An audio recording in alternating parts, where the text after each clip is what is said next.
Hello everyone, welcome to global innovative classes. This is Amisha and आज हम करने वाले हैं क्लास 11 लिमिट्स एंड डेरिवेटिव का क्वेश्चन नंबर 30। क्वेश्चन बहुत सिंपल है, बस छोटी सी माइनर मिस्टेक्स के कारण रॉन्ग हो सकता है। यहाँ पे आपको डेरिवेटिव निकालना है। सिंपल है, आपको इसमें प्रोडक्ट रूल और क्वेश्चन रूल दोनों आने चाहिए। ठीक है, बहुत इंपॉर्टेंट है ये दोनों। तो क्वेश्चन रूल पहले हम सबसे पहले यूज़ करेंगे। हमें पता है कि टी रेशोज़ को जैसे साइन स्क्वायर एक्स होता है, तो मैं यहाँ पे ये भी लिख सकती हूँ साइन एक्स की पावर 2।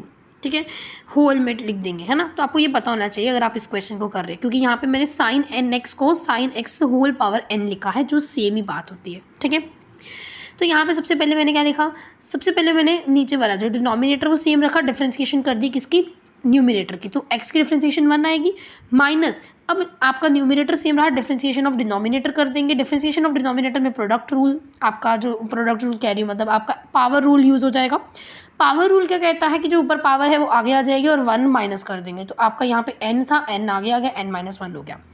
अब इसके आगे हमें किसकी डिफ्रेंसिएशन करनी पड़ेगी, जो कि आपका इसके अंदर गिवन है, दैट इज साइन एक्स। इसकी भी डिफ्रेंसिएशन करनी पड़ेगी। अगले स्टेप पे उसकी डिफ्रेंसिएशन कर दी, दैट इज कॉज एक्स। बाकी सारा सिमिलर यहाँ पे उतार दिया। नीचे आपको पता है ना, होल स्क्वायर में मतलब पावर चली जाती है, जो डिनोमिनेटर होता है उसका स्क्वायर कर दिया जाता है। ठीक है, उसके डिफ्रेंसिएशन का नहीं, उसके सिंपल डेरिवेटिव का नहीं, सिंपल का आपका होल स्क्वायर किया जाता है, तो होल स्क्वायर कर दिया। अब यहाँ पे सिंप्लीफिकेशन आपको करनी आनी चाहिए। यहाँ तक भी आंसर ठीक है, बट सिंप्लीफिकेशन कर दोगे और बढ़िया। यहाँ पे आपको पता है कि साइन एन एक्स में से अगर मैं साइन एन माइनस 1 एक्स करती हूँ तो मेरे पास क्या बचेगा, साइन एन एक्स। बस यहाँ पे आप गलती कर सकते हो अगर आप करना चाहते हो आगे फर्दर सिंप्लीफिकेशन। तो यहाँ पे मैंने साइन एन एक्स देखा, यहाँ पे साइन एन माइनस 1 देखा, तो साइन एन माइनस 1 बाहर आ गया, यहाँ पे बच गया sine x minus n x, यहाँ पे क्या बच गया, cos x by sine n x का होल स्क्वायर। करेक्शन कर लेना। ठीक है, तो ये हमारा बन गया फाइनल आंसर, जो कि आपकी as per the NCERT correct है।